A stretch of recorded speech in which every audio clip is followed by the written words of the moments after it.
Hi, my name's Vanch, and I'm just a random guy on the internet with a camera, so you can decide whether to listen to me or not. Today's topic is going to be, what are some things that you are telling yourself that aren't actually true? And this is a question that I've really asked myself a couple of times, and I don't think I've really come to a conclusion.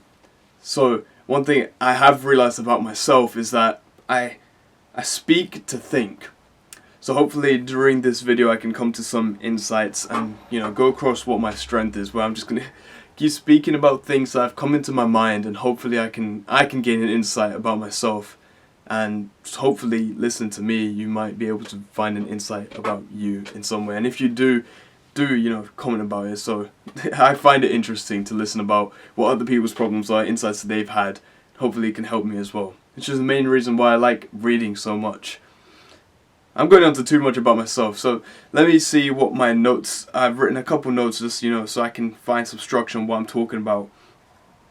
And the first thing I'm going to talk about is that the problem with being clever is that you can convince yourself of things that aren't true. So when a clever person is someone who is sly, someone that can make up details or, lie right on the spot. And that's not necessarily, not all clever people are liars, but actually I think it's, I would argue that most liars are clever. More liars are clever than clever people are liars. Yeah. So, but what you notice is that when you are clever, when you are sly, you will convince yourselves of things that aren't true. And the reason I think that I do this to myself is because I've grown up in a household where I can't lie, I've had to lie a fuck ton. And I know it's a typical thing, I've grown up in a household, or I've had a bad childhood, well, everyone has problems, right? But I'm just kind of talking about my experience where, I literally sleep, the bed behind this camera right now, I will sleep on that bed, and from that point, I know exactly what it sounds like when someone's walking up the stairs, walking towards my room or the other room across, or what it sounds like when people are in my room, basically on sounds of what it sounds like they're stepping on the floorboards. It's kind of crazy because Asian household, I've had to lie a lot, I've had to hide things a lot, keep a lot of secrets. Secrets do come at a cost eventually. That's one thing you'll realize. So if you're younger than me, I'm 18 right now, if you're younger than me and you are in a similar situation to me where you're hiding things and you're keeping secrets, they do come at a cost. Yeah, some of them you might get away with calm, but it's the biggest ones that you keep secrets that will eventually, come to light, and they come at a big cost. So, something to think about. Back up to my point where I know what it sounds like, especially I know what it sounds like my mom coming up the stairs, my dad coming up the stairs, and my little brother. I know what they all sound like. And whenever I had to lie about things, I was able to on the spot think of an idea, oh, this is what happened, or this is what happened. Literally right on the spot I'd be able to think up of a story. And I guess I've been doing that to subconscious thoughts about myself.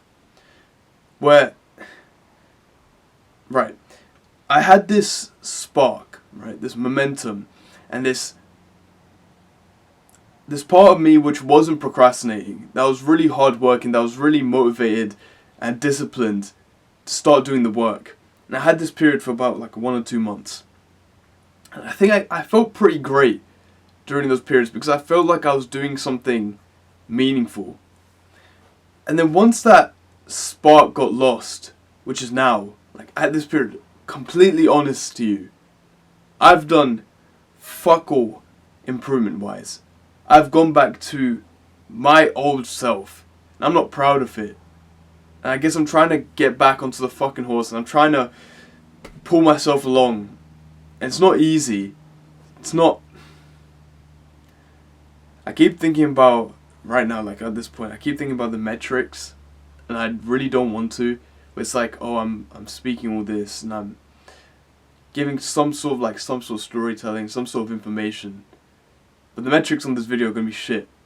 I keep thinking that in my head, and then I'm having these thoughts going why the fuck are you doing this? What's the point? I'm doing this. This is more for so I can get back on the horse, have some insights about myself, and maybe, just maybe, it helps someone watching this video. That's why I'm doing this. And I don't know, maybe ironically I might just be convincing myself something else that's not true. I don't know. I guess there's a lot of thinking that I have to do alongside that. And I think right now I've been really convincing myself that I'm this, self-improvement person, or I can just get back on the horse whenever I want. And it just stops me from even starting to progress again. Stops me from even deciding to put a foot forward and start moving, towards where I want to move, or towards, making the goals or making the progress that I want to do. I've kind of convinced myself otherwise.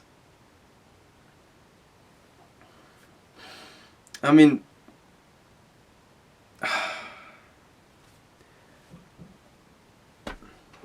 that's kind of all I had written down, where it was like, I've lost my spark. And I don't know what it is that will take for it to get back. I guess it's a goal. So that's one thing I'm going to have to do. So I'm going to have to set a goal for myself. And I'm going to have to decide how I'm going to work towards it. Because I haven't got a goal. I haven't got any idea what I'm working towards, or what I'm trying to do, who I'm trying to help.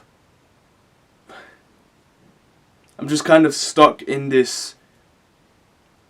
Best way I could describe it is like this cave, just darkness. And I don't know which way to go. And I see a lot of people heading down one way that's already been lit up. Everyone's heading down that one way. And I could head down that way too, and just follow everyone else and not even bat an eye. But everything around me is darkness. And I think I want to step into that darkness, but I guess I'm kind of worried, guess I'm kind of scared, nervous. Scared of failure. That's probably one of the things that's holding me back. Because I think I've always found it really hard to, find something that works for me. And that's something that I have to do, like even when it comes to training, or when it comes to trying to improve myself. Finding something that works for me is something that I've always struggled with.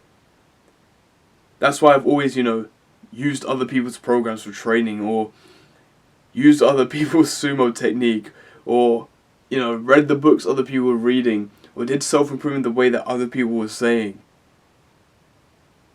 I guess that's the reason why I did all those things, because I never really set up what it would be like to work for me. Because I was scared that if I found something, tried something that could work for me, it would be a little bit of effort, it would be hard work, and what if it fails? All that hard work was for nothing. But I can't even convince myself that, that hard work wouldn't be for nothing, because the outcome that I get from it, which is me, would have been worth that failure.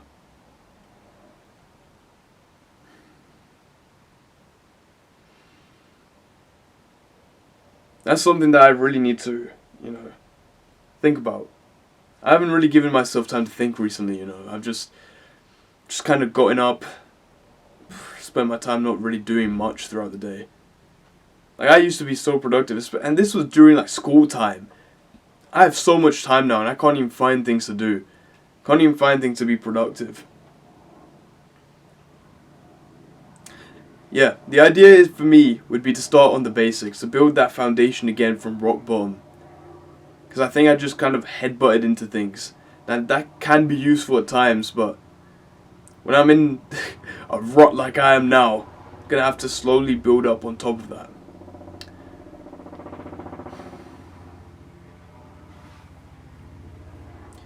I think I've kind of gone like way past the topic where some things I'm, telling myself that might not be true. And I know a lot of people would have clicked off by now.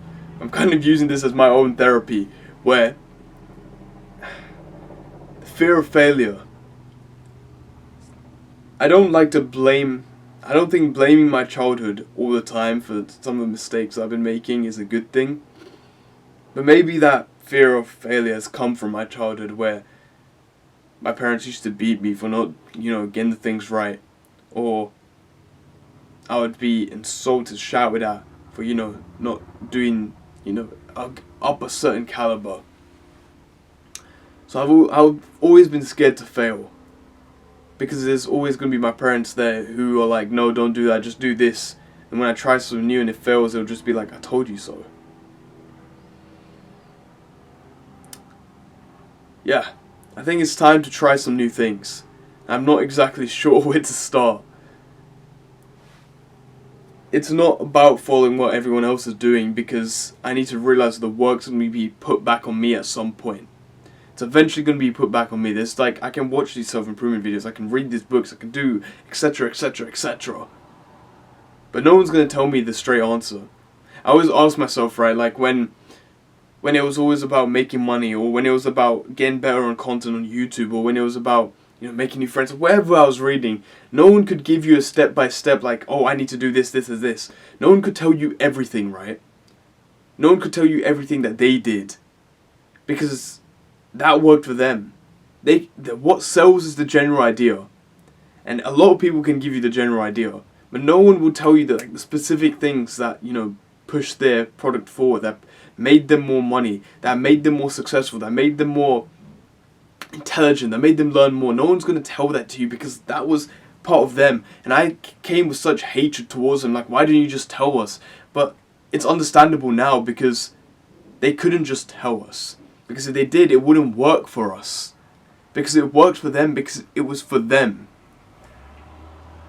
I find it so difficult to find things that are personalized to me, that work for me.